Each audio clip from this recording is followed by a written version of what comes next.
سمینار کات آماده کنن لباجار نجویل یه سر پیلتا تنسی و از سمینار اگریدای بازرگانی مروان بو نوکه کرین و فروتنا مروان بوی جماره دو پشتیا درمان بهوشگرین فروتنه هر روز نوکه لباجار نجویل کمپانی یک بناو ایبل خو آماده کریه تایبت بهاری کاریاوان جنان ین کرین و فروتن پیهات یکرن. من ابل هف هاتنه رکس دا جواک دانستاندنا دگل هف بکن.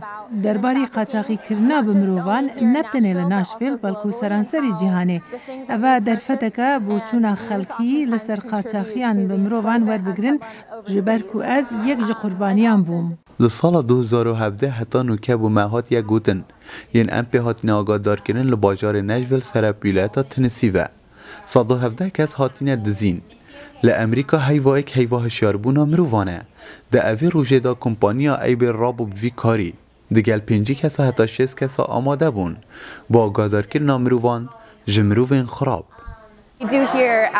ام لور لدکانا خویا سرکه دا بویرن هشمندیا پکتینن که ام بکاربن مروان لسر هنگ مجاران پرورده بکن فروتانا مروان بریا قاچاقی جی مجارکه که ام درباره دا گلک هین دبن او دخوینن دبه که گلک خیل هنه که ام جی فام ناکن مخوز که ام بورا بقربانه کره به علیگرک دیجی خلام تیره او ریخستنین دنین که به شوازن خود با چاره سری دخبتن هفدیتنان پیک بینن.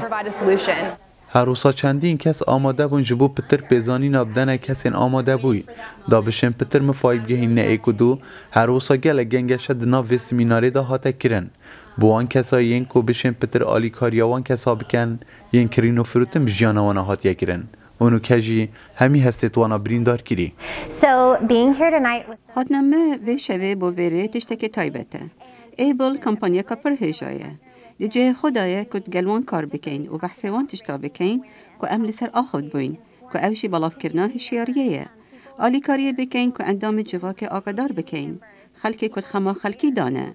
آلی کاریوان بکین و مسئله تیب گهن و بزانن راستی چنه و کوچوا او دکارن ببنه بشک جه چاره سر کرنه. ابریکه دنا و باجار نجویل دا آگاداری گلکا گرنگه با همو کسان.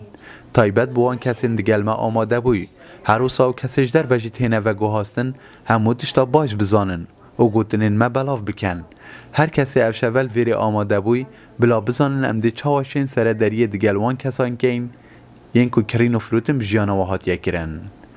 مهوان حسن نجویل تنسی